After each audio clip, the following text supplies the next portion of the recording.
I've been following this bill that would create a Kentucky version of Doge, except it can't do any of the things that the federal version does. It doesn't have the power to stop any funding, doesn't have the power to lay off any people. So I guess they're calling it that, but that doesn't seem to be what it is. Now, we always want to make sure that our groups are operating well.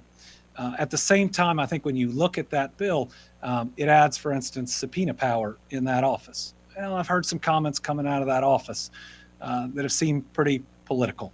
And so, my hope is that any changes that we make, especially that confers more power to any constitutional office, that we're being careful in how we're doing it, and that it's going to end up being used for the betterment of the people of Kentucky and not as a political tool.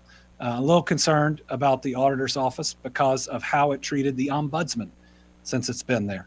The ombudsman was, in the last session, removed from the Cabinet for Health and Family Services so it could be independent. And it said in the law that it would be independent. But the auditor has repeatedly called it her office, instructed it to do different things, and operationally, by the auditor's own words, I have very serious concern about whether the law was followed into how the ombudsman office operates. So again, if you're conferring additional authority to an office that seems to have exceeded it and how it treated an independent group, a few concerns there.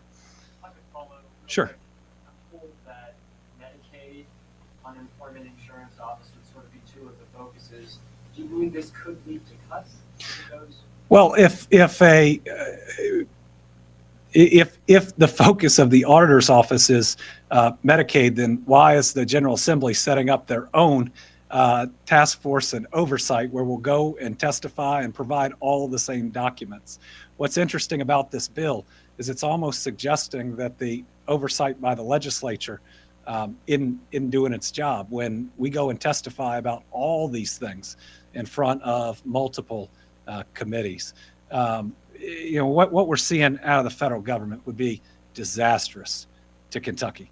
I mean, first, closing Social Security offices in Eastern Kentucky without understanding our topography means some folks that don't have that money for gas, that are already living off of a small stipend, are going to have to drive hours just to talk to somebody. And typically, these are people that are going to need to talk to somebody face to face the most. And threatened cuts to Medicaid, oh my goodness, would devastate rural health care.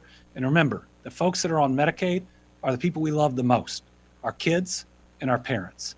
Half of Kentucky's kids are covered by Medicaid. 70% of our long-term care costs are covered by Medicaid. Major cuts from the federal government in Medicaid will impact our kids, will impact our seniors, and will ultimately cause closures of rural hospitals.